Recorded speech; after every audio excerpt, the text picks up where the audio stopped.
This is Chapter 9 of The Guardian of Ailos.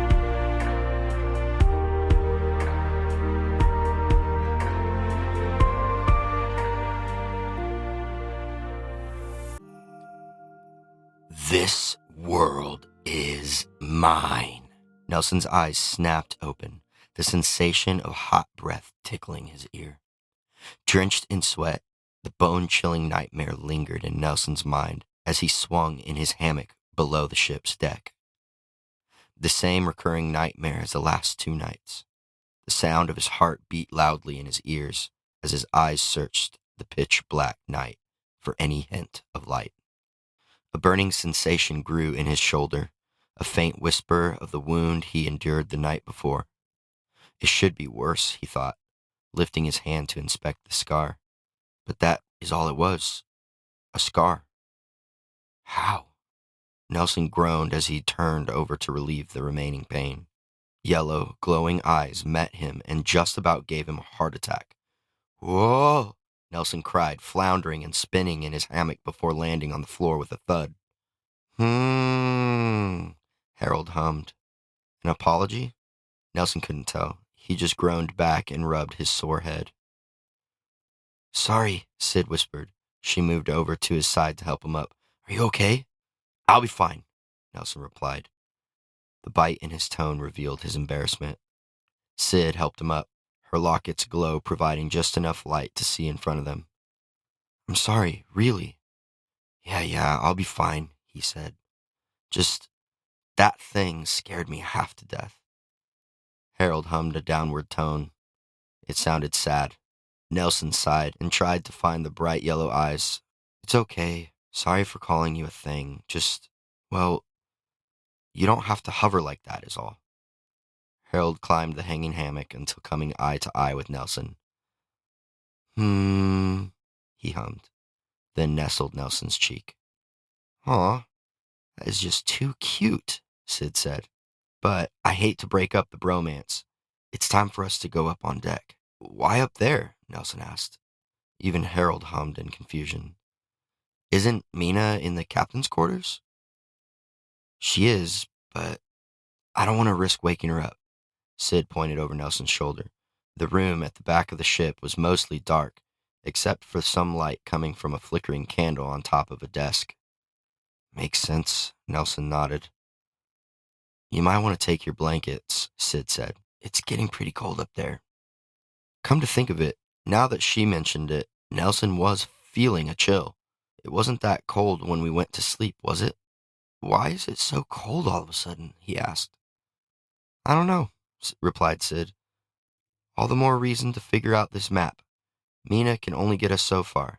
We will need this to get us past the fog. Fog? Nelson asked. When did it get foggy? It's getting worse, too. Come on, let's get started. Up on the main deck, a thick blanket of white cloud shrouded the ship as it sailed eerily through the night. Nelson could only see a few feet in front of him. The haunting scene only increased as he looked over the railing. There was only black, and the sloshing waves sounded like whispers. He braced himself for the sickness to return, but, in a strange way, the darkness helped, like a child pulling covers over their head when scared.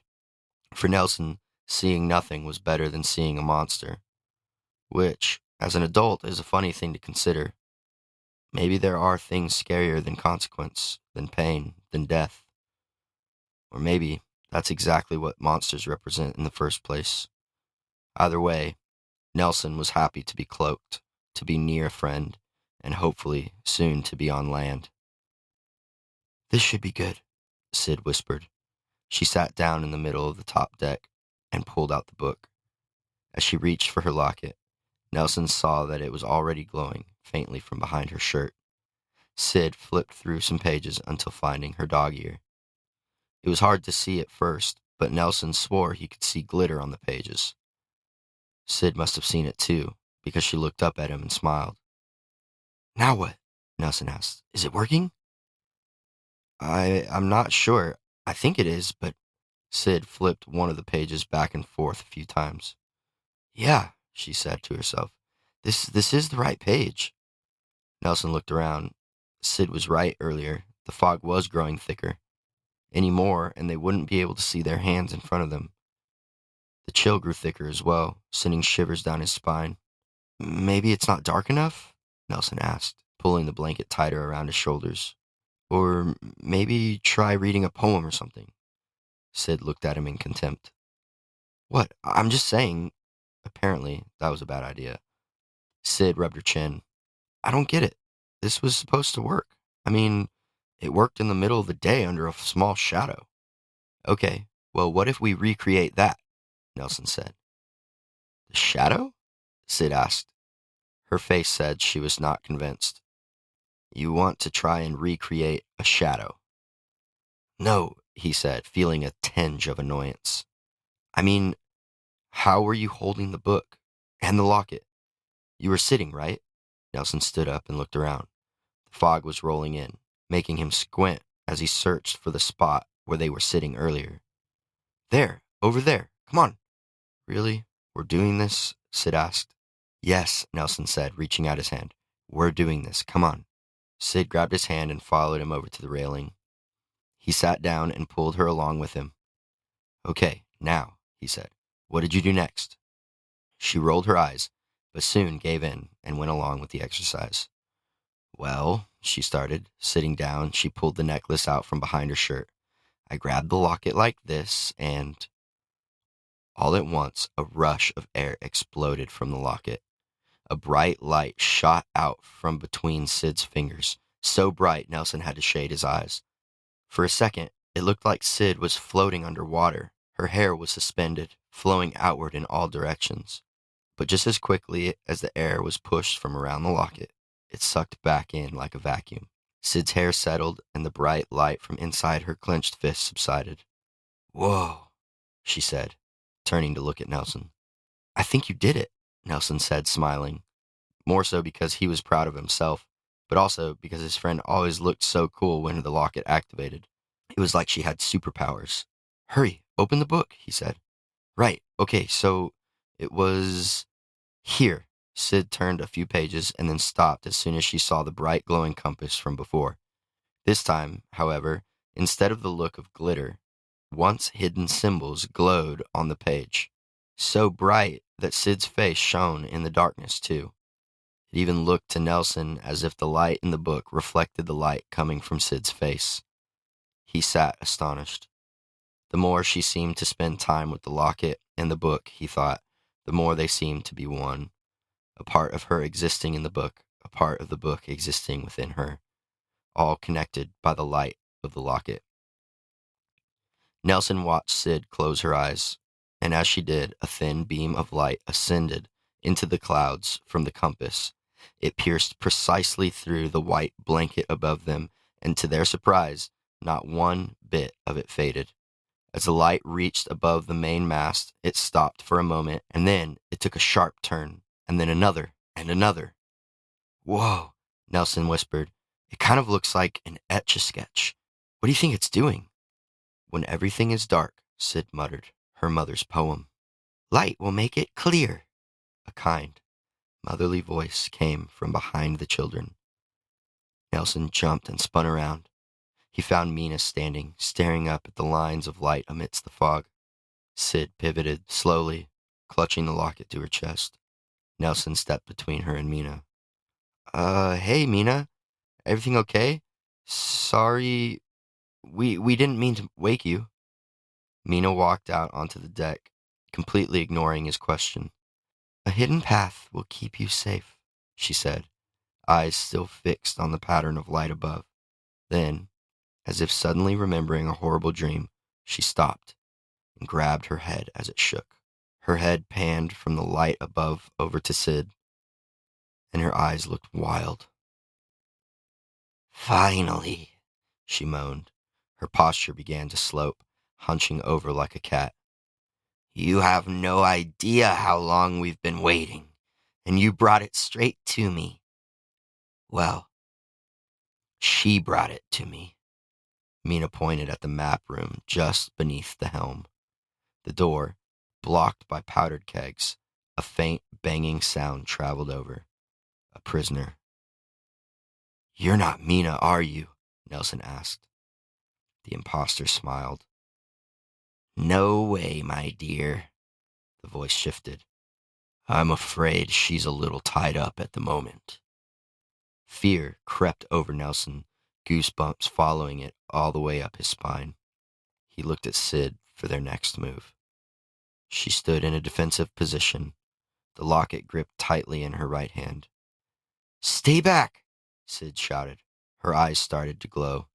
The air shifted. The fog danced at her feet. All the while, the imposter no longer waited on just her 2 feet. She bent over and placed her hands on the deck of the ship. I'm not afraid of you, little girl. I knew the guardian who came before you, and the one before that. The imposter laughed maniacally. Yes, they thought they could bind us forever. The imposter's body twitched and tensed. That's right, she muttered as if talking to someone else. We need it. I'll take it. Master will return. With one last jerk, the imposter's head snapped up, her eyes glaring at Nelson. I won't let you have it. I'd die before you take my locket. Sid's light intensified. The imposter stepped closer toward Nelson. A small chuckle fell from her sinister smile. I'm not here for your locket. Nelson's feet started to feel unsteady under the gaze of the imposter, hollow yet familiar. He'd seen these eyes before. He felt a growing heat building in his pocket. The stone was calling for her. Thank you, dear Nelson, the imposter hissed. That voice, Nelson thought. I know that voice. It's the one from my... What does she mean? Sid asked, looking over at Nelson, her face confused, her shoulders starting to slump. Oh, dear Nelson, you haven't told her. The imposter cracked her neck and took another step forward. I'm sorry, her voice sarcastic. Sorry I have to be the one to break it to her. She turned to Sid. You see, Sid, Nellie here hasn't been totally honest with you. Ever wonder how that wound healed up so fast? A twisted claw pointed menacingly toward Nelson's shoulder. The stone? Nelson thought. No way. But I didn't do anything. The imposter's body started shifting. It no longer resembled the woman they knew. First, her legs grew twice their size. Then, her nose became a snout. After a few more steps, her whole body sprouted fur. Horrible, matted black fur. A demon dog. The survivor. What is that thing talking about? Sid asked Nelson, her eyes filled with sadness. She searched his for hope, but the feeling of betrayal overcame her. Ha ha ha ha ha, the beast cackled. Ask him, young guardian. What does that young Nellie have in his pocket? The demon dog prowled closer. Get back! Sid yelled, ripping the locket from around her neck and stretching it toward the beast. It flared like a raging fire as she did. Sid, I'm sorry, Nelson said, his hand reaching into his pocket. I didn't... Not another step, Sid shouted, tears forming in her eyes. She dared not lose sight of the animal in front of her. Why protect him, little one? The demon dog asked. Can't you see? Even now, he keeps it from you. He's made his choice. Sid bowed her head. What have you done? She asked. The words stung as they left her lips. Nelson hated that he let his friend down, so much that he would do anything to make the pain go away. Then he felt the stone start to warm in his pocket again. It felt electric, magnetic. Little by little, his finger drew closer, until at last he took hold of it. The sensation of fire coursed through his arm. Yes, Nelson, the beast hissed as it paced the deck, held temporarily at bay due to the bright light held in Sid's hand. Bring me the stone, and I can help you. I can help you get everything you want. You give me the stone, and I'll make sure those visions never come true. Visions? Sid asked, lifting her head and looking over at Nelson. What is he talking about? My mom, Sid. The night you found the book. I had a dream. At least, I thought it was a dream. I saw the dragon, and then again when Nelson's eyes snapped to Sid's, filled with fear and determination. The dragon, he said. He has her. I've seen it. She's calling for me. And now, if I don't give him this, Nelson pulled out the stone, red, hot, and glowing. Sid's eyes widened. All I have to do is give it to him, and he'll give me back my mom. You can't believe that, Nell. Even if he had your mother, what makes you think he would give her back? You know what he's after. You know what he wants. Sid let down her locket in an attempt to calm Nelson down. The light dimmed, and that's when the beast attacked. Fully transformed, it was clear now. The shapeshifter, the thing controlled by the dragon's voice, was a demon dog. Half dragon, half wolf. The same one from the abandoned village. And it was fast. Its powerful legs only required 2 bounds before it came barreling down on them. Nelson saw the dog swipe Sid out of the way, discarding her like trash with its massive paw before throwing its whole weight into him. He tried to dodge, but the blow from the beast sent him flying full speed into the forward mast. The back of his head struck the pillar, and everything doubled. He blinked furiously as he tried to regain his composure. There was no time. His body knew that much. His head was bleeding, but no pain had registered. The ship twisted and phased, a blurry mess until it finally came one again, and he saw Sid. She lay unconscious under the flickering light of a torch. Sid, he groaned, trying to keep his head up. It was no use. His body was in shock. Stupid boy, growled the demon dog. Did you think you could keep it hidden? The breath of our master calls for us. The beast drew near, and Nelson felt the full weight of its claws press into his chest. At that moment, all of the pain came rushing in. Nelson screamed, digging his nails into the deck of the ship, trying to pull himself out from under the claw. I guess a thanks is in order, the demon dog hissed. You were the one to bring it to us. Nelson did his best to breathe as he writhed in pain. Out of the corner of his eye, he saw his friend still lying motionless against the side of the ship. Sid, he groaned, please. The beast turned his head to admire his work. I'm afraid your precious little guardian is taking a little nap, the beast laughed. You're all alone, it seems, and once I'm through with you, I'll finally have what I need. Nelson turned his head away from the hot breath of the beast. A slimy drop of saliva dripped onto his cheek, and the beast smiled wider. Don't worry, dear Nelson. It will all be over soon. Nelson closed his eyes, waiting for the final blow, longing for one last surge of power from the stone. But the death blow never came. Instead, to his surprise and relief, the beast released his grip on him. But why? He swung himself over onto his belly. Then he realized he had lost the stone. Panic ensued. All care for Sid, for his mom, all of it faded with the need to get the stone back. No wonder the beast let up. Nelson pushed and pulled, inching his way toward the stone, but everything moved in slow motion. His limbs felt like jelly, like trying to punch through water. It was no use, until, like lightning, a small creature rushed past him. Harold! Nelson yelled as he saw the marmot throw himself between the demon dog and the stone. What was he thinking? There's no way he could stop a beast 10 times his size. Harold growled anyway. Valiant, the beast said. Your courage is admirable, little one. A sinister laugh followed. Unfortunately, it puts you in my way.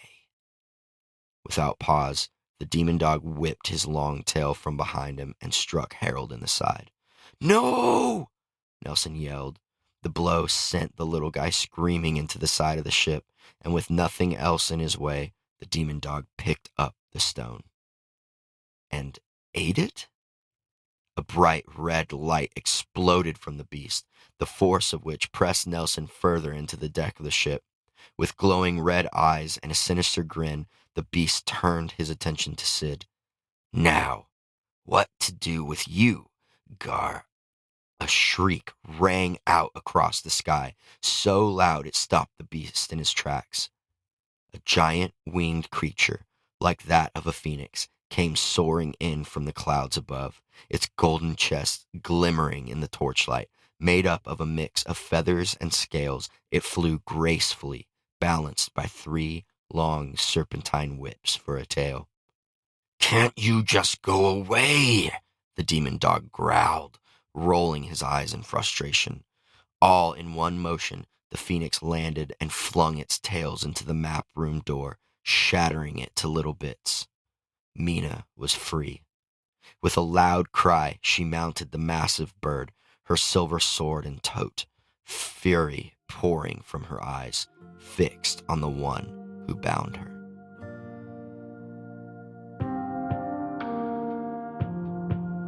Thanks for listening to Chapter 9 of The Guardian of Ailos. As a reminder, I'd love to hear your thoughts, so please leave a comment or come find us on Substack, and we'll be right back next week with Chapter 10.